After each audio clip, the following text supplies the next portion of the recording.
I go to Buddhist congress, attend the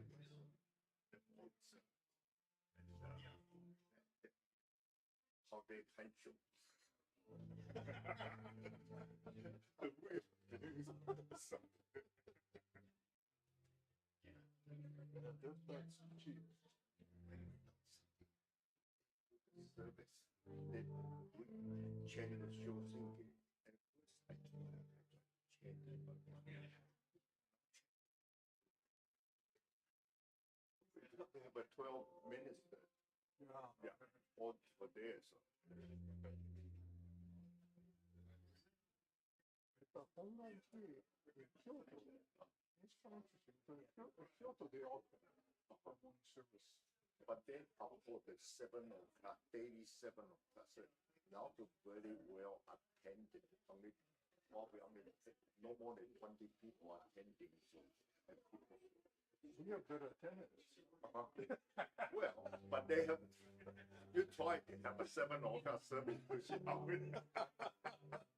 Maybe not so many. Yeah, people there probably they go there before they go to work.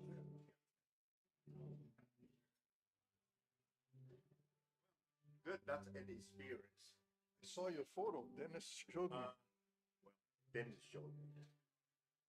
Facebook? Yeah. Yeah, my daughter, I can, well, about 20 years ago, she wrote it somewhere published my father's workplace me with the multicultural. So, only her father can take her to all different crazy restaurants. Yeah, it was interesting. Really? Yeah. Well, she worked there, CAAM, so that's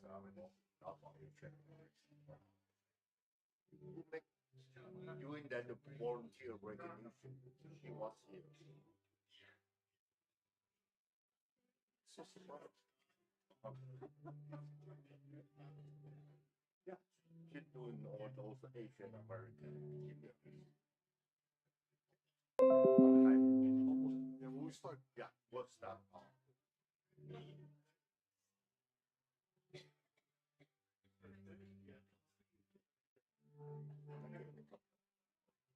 Well, at least I achieved one of my goals. Service said to keep Congress. Almost that time. Yeah. What are we reading? Sambujo. Okay. And you're singing. I hope you can sing this. Nori, Nori no miyama. Okay. Okay.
Good morning to everyone here, and on those watching at home too. I'm Dennis Akizuki. I'll be your chairperson for this morning's service. Before we begin, please a reminder, no food or drinks in the hondo. Also, please either turn off your cell phones or put them on silent. Thank you very much. We will begin this morning's service with Sambujo, which you'll find on page 24 in the large service book, followed by sutra chanting Sambutsug, which you can find on page 22 in the small Dharma School service book, or page 79 in the large service book. The page numbers for the sutra book will be displayed on the front screen and on your monitors at home, so please follow along.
つまに主公遠慮開室音ペ有略樹木如来四年朝鮮無林小学大音法ル実法開門精進三昧知恵意と無力主将慶右陣内前年小仏法開愚人陣の空母外大無明欲の生存用無人の死死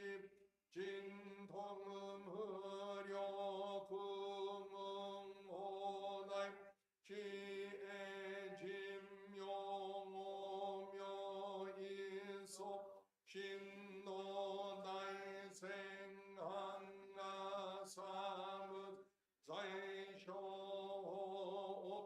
他の生じ未不下なつ不正常意解任所人女性三昧知恵以上も正正無分業心安一切空無一切大安慶死無無百千の九万無量大小主尿五弱用一切真の正文数不尿の検証分薬非尿五弱小仏本拝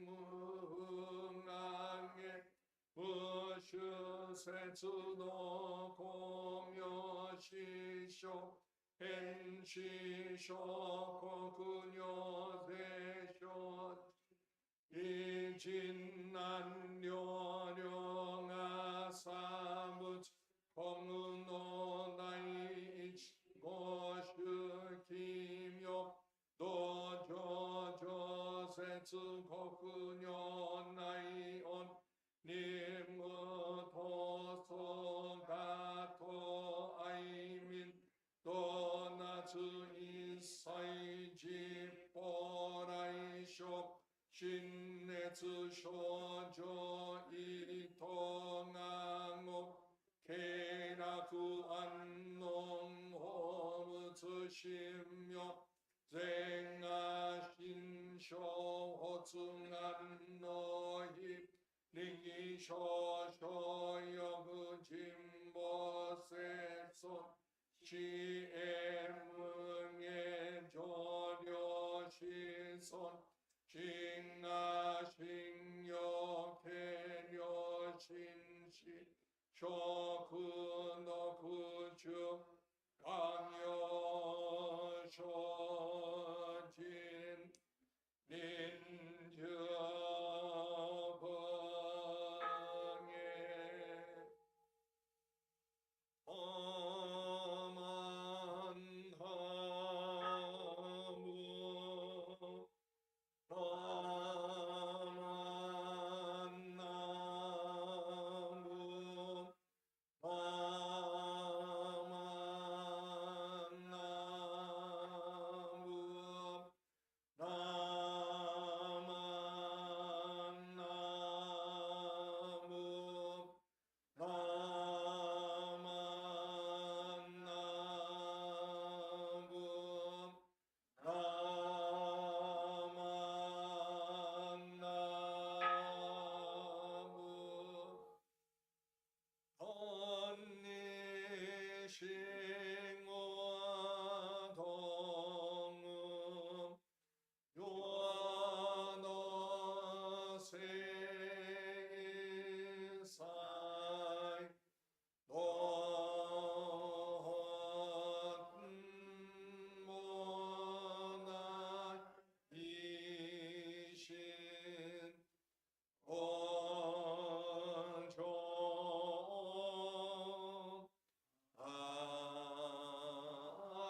Please rise now to sing the Gatha Nori no miyama, which is on page 224 in the large service book.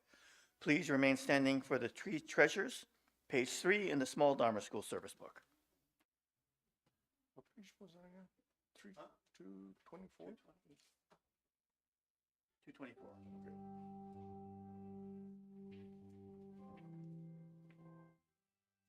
Okay.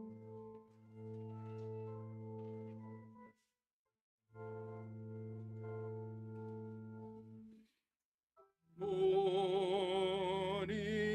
no miyama no sakura mana mukashi no mama ni niyou nari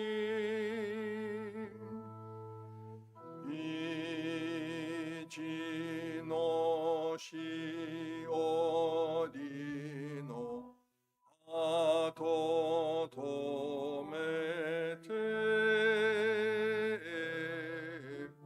sato ni no takano me haru o miyo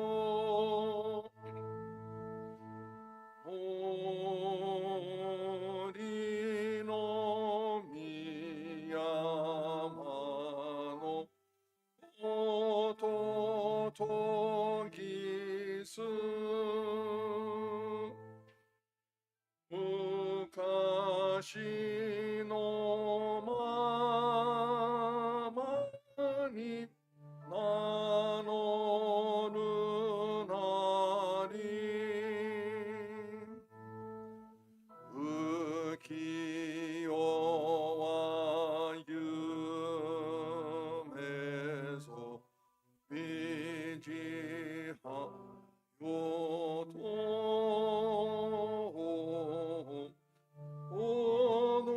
odoroki samasu e okike.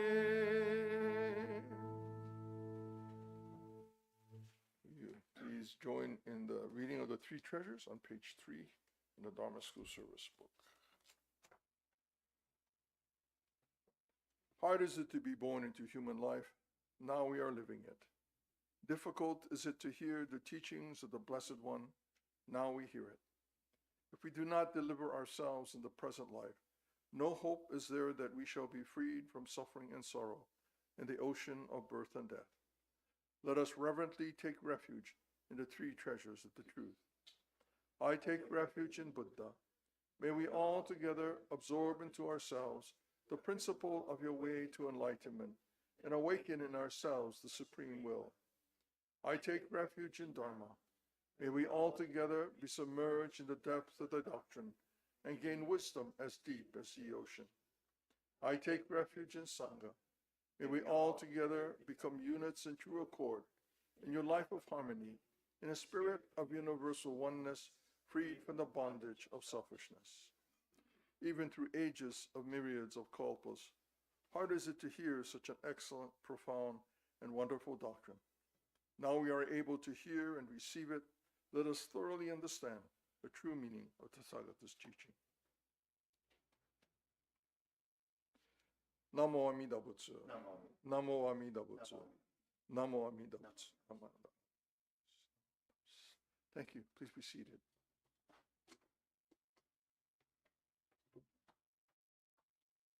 A couple of weeks ago,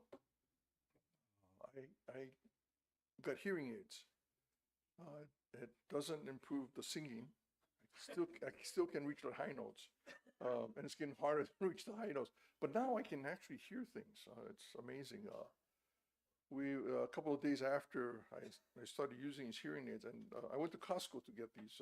So reasonable, fairly reasonable. But we're in our watching television, and I heard this sound outside. So I turned to Kathy and I said, "What was that sound?" And I heard it again. I said, "What was that sound?" She said, that's our neighbor sneezing, so they can, that's how she knows that they can hear us. So all these new sounds that are entering into my worldview. I'd like to read, this is from the Dhammapada, the section called pairs, like in P-A-I-R-S, not as P-A-E-R-S. Well, this is another one too, right? P-A-R-R-E. So there are 3 pairs. Pairs. Yeah, but this is pairs, as in pairs, 2 pairs. And it reads, hatred is never appeased by hatred, but in this world. By non-hatred alone is hatred appeased. This is a law, eternal. Dhammapada is a collection of these sayings. And although it's attributed to Shakyamuni Buddha, I think these are just things that people have collected over the centuries. And people meaning, a long time ago when this collection was being put together. But they are attributed to Shakyamuni Buddha. These are reflect his understanding of how things work, how we respond to the world around us. So again, hatred is never appeased by hatred in this world. By non-hatred alone is hatred appeased. This is a law, eternal. If you go online, there are several versions of the Dhammapada. This one, I forget what who published it, but it's one of the more kind of well-known translations of the Dhammapada. But you can look it up. Look up Dhammapada. This is from the section called Pairs, and it's number 5 of this section. There's been a lot of stuff going on in our community, things that we need to pay attention to, that we cannot simply ignore. We have to, respond in the best way that we can, and hopefully, we will be able to be a part of that, make a contribution to the changes that are taking place in the world around us. These are changes of things that we kind of felt were always a part of our world. And one of these is, civil rights. And I was watching a program where someone was talking about how a example of civil rights as it was being brought forward and changes were taking place. The Edmund Pettus Bridge was an example of how those who were working toward equality and civil rights were met with what was the establishment of things as they are. So, for us as Buddhists, when we look at that as an example, we see how change is taking place, and that change as it unfolds is not necessarily something that is easy to go through, but that at times these need to be worked through. And on that Edmund Pettus Bridge, the civil rights marchers on the way to Selma encountered these forces that were intending to keep them in their place. And that was 1965, so it's not that long ago. For some of us, anyway, it's not that long ago. But it's as important as that was, and the changes that took place in that time, there are changes now that are taking place that are reversing that, that are transforming those steps that were taken and setting them back. And one of the ways that those changes are taking place is through the reversal of DEI kind of practices, not just in government, but also in businesses. So this idea of diversity, equity, and inclusion, which was a part of this kind of expanding understanding of and appreciation for the inclusion of all people. And our mission statement has that, not DEI in form, but DEI in expression, right? That we include everybody. It doesn't matter where you come from, what you are, where you are politically. That everybody is included, and we are an open place in which people can come and enjoy and learn about and share in the Dharma. And these DEI practices are slowly being eroded. It was maybe 15 years ago when the American Business Council met to discuss business practices. And the Business Roundtable is a place where major corporations, heads of corporations meet and discuss, practices and learn from each other. And about 15 years ago, there was a statement made by the Business Roundtable that this was something that was important. DEI was important, that they would begin to implement that in as many businesses as they could. And DEI is important because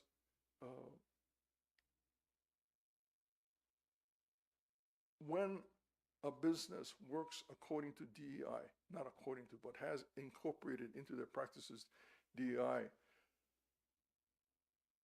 it's not just the shareholder that is beneficiary, but stakeholders are also part of that discussion. So business doesn't simply make something and look only at its bottom line, but rather looks at how what they do affects the world around them, the community in which they live. So by this practice of DEI, in which we at the Endowment Foundation, DEI and ESG's environmental social governance practices have been a part of who we are. So the Buddhist Churches of America, its Endowment Foundation, has as a part of its practice DEI and ESG. About almost 10 years ago, there was a kind of a backing away from DEI and ESG. And the idea was that these practices were not profitable, that the shareholders were losing out because of practices that focused on inclusion, that focused on diversity, that focused on equity, that businesses were losing, and that the business's primary responsibility was profitability and its shareholders. And so businesses began to back away from DEI practices. But with DEI and ESG's practices incorporated into the businesses, those businesses were aware of how what they did affected the world around them. Not just the profits, but that their practices affected the world around them. So they modified, or they changed, or at least incorporated the discussions of the stakeholders, how their business practices were affecting the stakeholders, and they would make changes to accommodate those concerns. But I mean, we're kind of starting to back away from that, and starting to back away from recognizing the importance of those who have been marginalized, that are now being had been included in discussions, in programs, and the opportunities that agencies and businesses had included while their DEI practices were in place. There was one interesting one. I think it's at the relocation camps. The signs no longer talk about incarceration. The Japanese Americans were incarcerated in these relocation camps. And it also says, if you find anything that says otherwise, please let us know. So it's being erased, and have to work at maintaining, or have to work at keeping that awareness alive. There was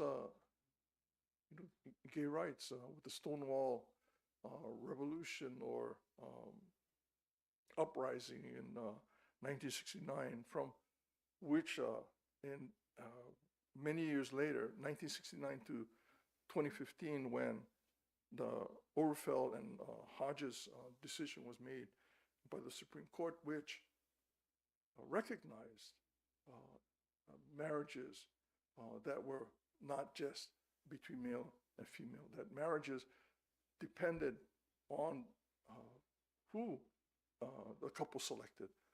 And it wasn't up to the government to decide. But that's also being overturned in state, about 9 states, I guess, that are bringing forward legislation that would overturn the decision of the Supreme Court, or at least not recognize the decision of the Supreme Court in this Obergefell and Hodges. So things that, again, that have been around for a while, that we, recognize as being important, that we recognize everyone equally, to get away from, or begin to recognize that there is no other, no other that, and when you do, when you work in a way that, if you think in the world of there is me and there is other, then that other is kind of not a part of who I am. It's other. It's someone else. I don't have to worry about that. I don't have to be concerned about what their concerns are about. So when we, Buddhism recognizes that when we, and this is the second of the Four Noble Truths, when we begin to recognize and acknowledge that it's our prejudices, our preferences that results in difficulties for ourselves and others, we can begin to address that which separates, that which kind of ostracizes or separates others from who I am. Even to begin to acknowledge that that person is other than I am, rather than recognize the humanity that we might share, that we might be a part of. Because when we recognize that humanness that we are all a part of, it doesn't matter where we come from, what our practices might be. We can learn from one another. We can find a common place where we can share, be a part, work together. Again, that's the second of the Four Noble Truths, that the difficulties that we experience result from these preferences that we have that separate us, that provide opportunities for difficulties to arise. More recently, in Roe versus Wade, which is overturned, the value of a person's ability to choose is now being denied with the overturning of Roe versus Wade. And again, it simply is an expression of our preferences, my prejudice, that is being expressed in these laws that are either being overturned or being implemented. And we need to find a place in which we can have common ground. It doesn't matter whether we're right or left. It doesn't matter whether we are rich or poor. If we can find a common ground where we can discuss these important questions in our lives, we can begin to reaffirm the humanity that we share. In 2013, 2 researchers, Erica Chenoweth and Maria Stefan, they presented, presented a paper, at least presented their studies. And what came out of this study was, they looked at civil resistance for about almost 100 years of civil resistance. So from 1900 to 2006, they looked at around the world all of these what we would think of as either revolutions or turning over of government, of changes that were taking place, civil unrest. And what they found was that when the revolution occurred, and this is again in a 100-year period of time, they looked at many of these kinds of things. If you can think of in that 100-year period, how many of these kinds of transfer of power, or not transition of power occurred, there are many of them, right? Whether not just here in the United States, around the world, in African countries, in Asian countries, where we see these kinds of changes occurring. They looked at, I think, over 300 of these kind of revolutions or changes in power. And they found that when that change occurred as a result of a violent revolution, 26% were successful, that they were able to change, take root, and continue. Whereas they found that nonviolent campaigns, 53% were successful. So, we can think of things like, civil rights movement. Or we can think of things like the Indian separation from the British government, where changes occur that are often met with force, but then a transformation occurs. And of course, we're seeing, some of these decisions in our country are sliding back. Again, things like civil rights, or like abortion issues, like gay marriages. We're seeing these kinds of important issues, human issues, slipping. And so we kind of want to change things, and we might feel as though, we got to make a change. We have to do something and assert, our idea. But again, when these researchers looked at the changes that took hold, it was nonviolent revolutions that often, 53% of the time, set in that culture, in that environment. Sometimes we look around and wonder, should we be doing something? Should we be out in the streets protesting? Should we be out and doing something? And I think, however we find what we think is important, that we do. Whether we, like I know some of our members were out in St. James Park, expressing their feelings, their thoughts, their frustration. And when our experience of the No Kings marches a couple of weeks ago, there's a tremendous amount of people that came out for that. There's some estimates that is the largest single protest in our history. 4 to 6 million people are participating. And what's interesting about this, aside from the fact that these are a lot of people, when you look at the photo, you see hundreds of thousands of people in some places expressing together, not in a nonviolent way, expressing the need for change. A change in not just policy, but the way that we see each other, how we see the world, how we engage the world. And this was millions of people, not just in those large cities, but in the countryside, in small towns and cities around the country, and not just here, but around the world, other other countries were concerned as well and expressing that same sentiment. What Chenoweth and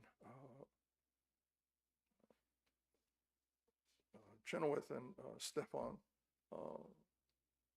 conclusion that they came to is now kind of understood by, I guess, sociologists and people who work in this area as the 3.5% rule. So if 3.5% of the population, expressed disfavor of how a government is functioning, then there is an opportunity for that government to change. But as they look at this 3.5% rule, this is the threshold, the upper threshold of the number of people who are expressing dissatisfaction. But when they look at all of these samples, they found that at even 1.5% of the population expressing dissatisfaction, there is enough to begin to have some inertia in that country or that society. With the No Kings marches that took place a couple of weeks ago, they call these napkin calculators feel that they may have been as between 1.2 and 1.8% of the population. And as this number of people who are expressing dissatisfaction, it's not that these are hard numbers, but as people who come together expressing dissatisfaction, as that number reaches this threshold, you're also talking to others in your life. You're talking and meeting with people who may disagree with what you think, what you feel. But you can have that conversation. There was a time when differences were often discussed. These are what we would think of as the water cooler discussions. We don't share that kind of common experience. With social media, and people blame a lot on the internet. There's a lot of benefit to it as well, but social media tends to fragment, and you can become very siloed in how you think, or what you're experiencing. What are you thinking about, expressing, experiencing? Everybody watched ABC, NBC, CBS. Right? There used to be 3 channels. That was it. We had just 3 channels. Now it's everybody has a channel. I don't have quite a YouTube channel. I was trying to establish a YouTube channel, I don't know, 10 years ago maybe, but that didn't go anywhere. I think I have 2 subscribers. But it's a start. But we don't have that kind of common experience. Not as we had in the past. But it doesn't mean that we retreat into those small groups. But we need to reach out, reach across, communicate, share what our values, what our understanding, what our concerns. There was a time, again, when the commons in towns were places where people gathered to talk about things, to share their understanding, their appreciation. There wasn't always agreement, but you were talking with each other. We were talking with one another, sharing ideas, sharing experience, sharing values that are important to us in our lives. Hatred, again, this is from the Dhammapada, the pairs, number 5. Hatred is never appeased by hatred in this world. By non-hatred alone is hatred appeased. This is a law eternal. suggesting that, again, from the Four Noble Truths, suggesting that we need to begin to break down those misunderstanding, barriers that separate us. We need to begin to make that decision of speaking to others, recognizing the value that all people have and contribute to the world in which we live. Again, when we go back to the teachings of the Buddha, the core Four Noble Truths, we recognize that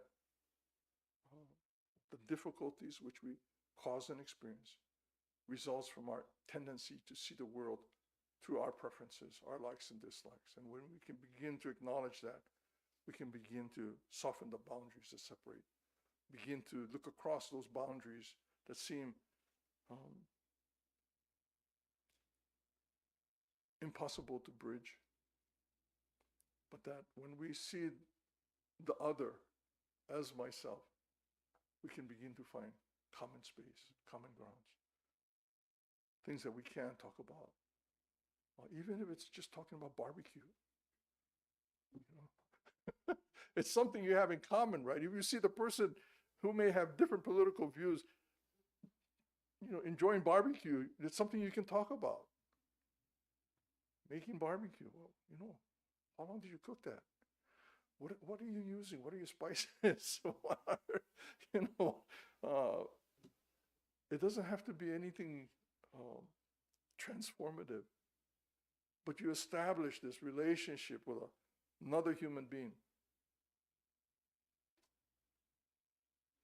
And at that point, we can begin to talk about things without having to be suspicious, without having to be wary, without having to be cautious, but rather simply sharing our experiences as human beings. I had a friend, I have a friend, Maha El-Jannati, who began the, I forget what, Islamic network here in Santa Clara, and it became very large. But this was many years ago, and she and her family traveled through Oregon, went on a road trip, and drove up through Washington, in through Oregon, into very conservative towns and villages. And what she found and what she brought back, and this is a woman whose life is in Islam, who wore a hijab and traveled through this part of the country. What she found was that people were open and welcoming. Maybe not everyone, maybe not now, might be a little dangerous maybe, but we don't know. That's the courage it takes, I think, to bridge that space, to bridge that gap that separates.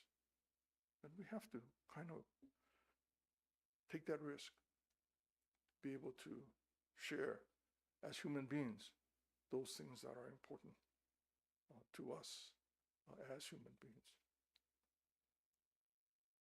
Yeah, we live in a very, very complex time, very uncertain times. But the things that we know, that we've experienced in our own history, and going back to the time of Shakyamuni Buddha, what he described, very fundamental, very core, that we need to recognize our own prejudices and be willing to acknowledge and work through that.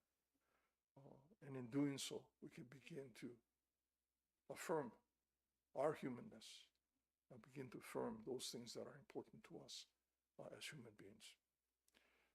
In Jodo Shinshu, of course, the Nembutsu, Namo Amida Butsu, affirms us as we are. And because of that affirmation, we don't have to worry about what's going to happen to us. But we can recognize that everyone is affirmed by the assurance of the compassion of Amida Buddha, that we are all included in that. We simply respond and we say Namo Amida Butsu in gratitude and appreciation. Namo Amida Butsu, an expression of the affirmation of all of us.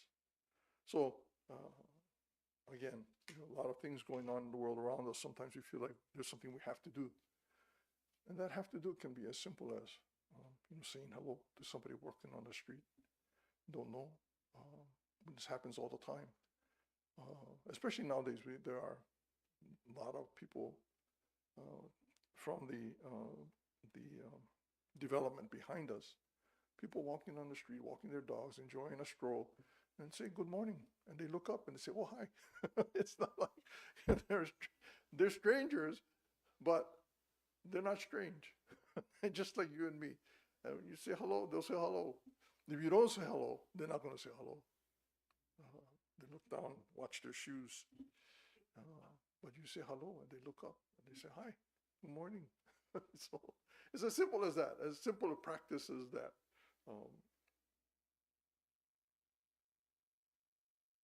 Affirming the humanness that we are all a part of. Okay, thank you very much. That's it.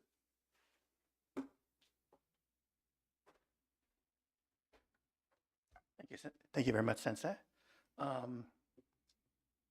Please now rise now for the singing of the Gatha Ondukusan II, which you find on page 76. 76 in the small Dharma School service book.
Namo Amida Butsu. Namo Amida Butsu. Namo Amida Butsu. Thank you. Please be seated.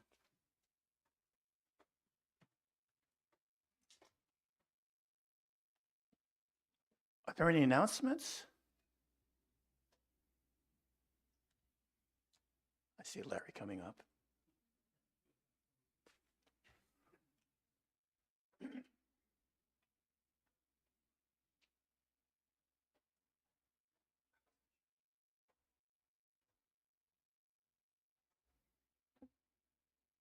What are you whispering about? What? Morning. Good morning. Okay, so summertime's begun, and so that means Rinban's talking about barbecue already. I don't know what you think about when you think of summer, besides warmer weather and stuff like that. I think of lots of things, but one of the things I think about is obon. We have all these obons in the Bay Area and, well, throughout the country, but so anyway, our obon is 3 weeks away. So thank you for all of you who have signed up to volunteer, as you usually do, for our Obon Festival. For those of you who aren't aware of it, we have an online sign-up sheet for some of the booths, and so they could use your help. So if you have not signed up every minute of your time for that weekend yet, please think about doing so. We have openings in a lot of different areas. Second thing is our dance practices start tomorrow. So,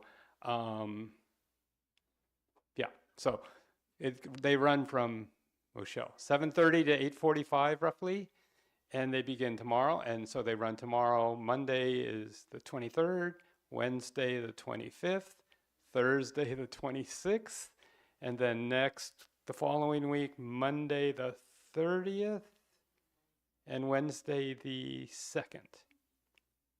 Yay. I was trying to do the math in my head. Okay. Third thing I want to mention about Obon is I think what some of us do, we put so much effort into working at our Obon, and you know, you hear some people monku about working hard. I actually enjoy it. I think it's a great time to re-engage with our temple community, and we get many volunteers outside our temple who volunteer here. I remember a couple years ago running into a young couple, and it was their first time volunteering. We ran into them making California rolls, and I ran into him in construction. And so this is a great opportunity for us not to re-engage with our friends and relatives who help out here, but also other people who we haven't met before. So I'd encourage that.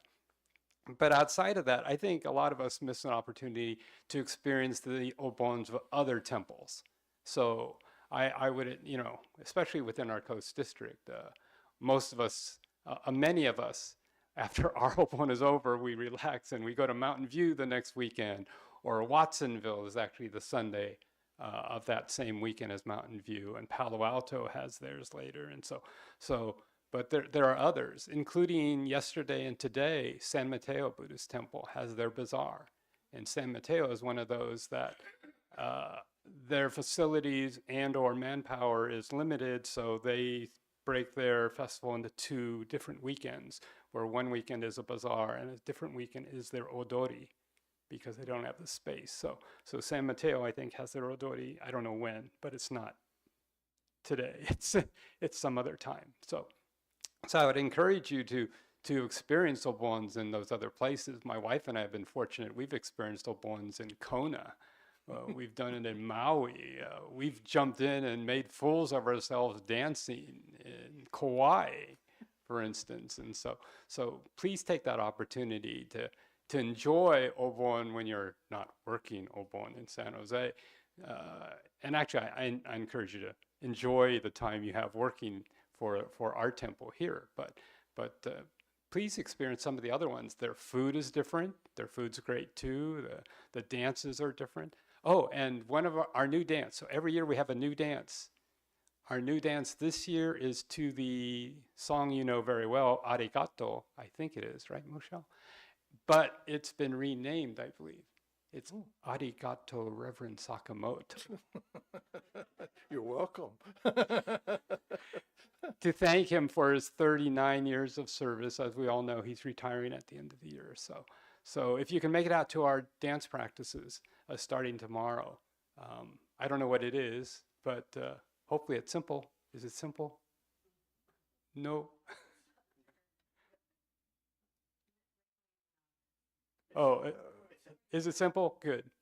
Otherwise, I couldn't do it. So, okay. Thank you.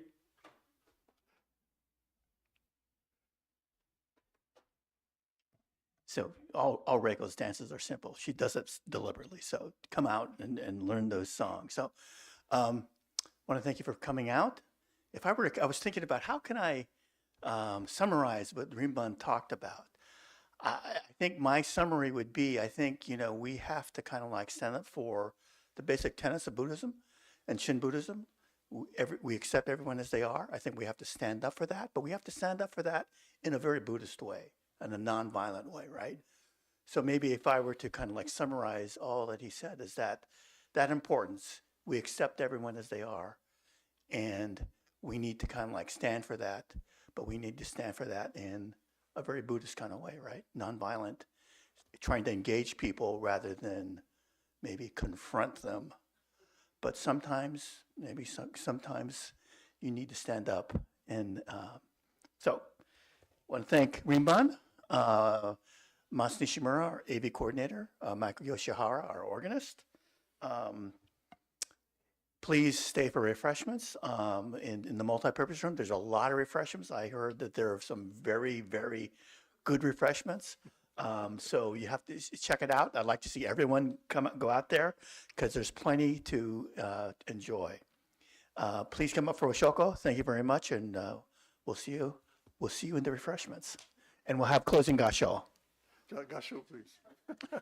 Not just the. Namo Amida Butsu. Namo Amida. Namo Amida Butsu. Namo Amida. Namo Amida Butsu. Namo Amida. Thank you very much, everyone.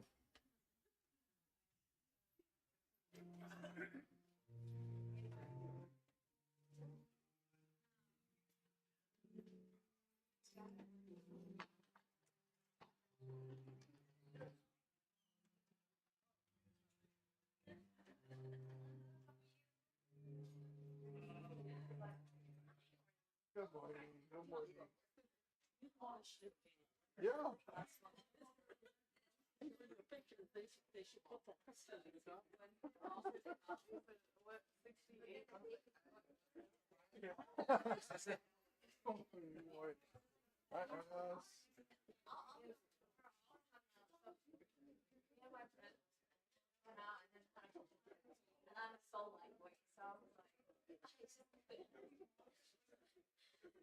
So when I got here, Good morning.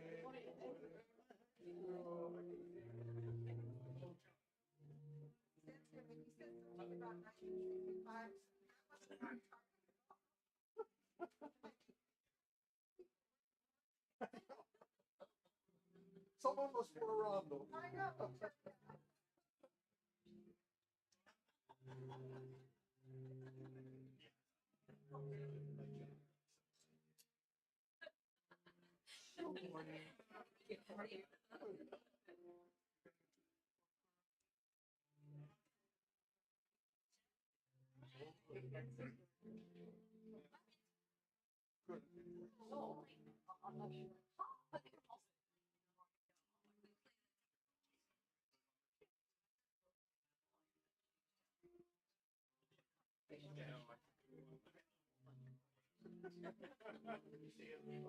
Good morning.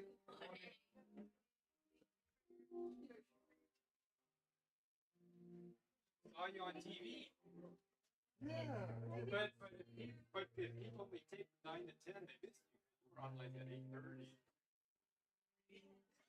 Taped it.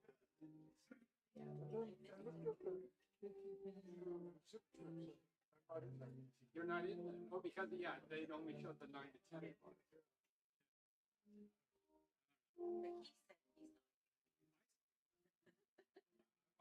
They know they show parts of it.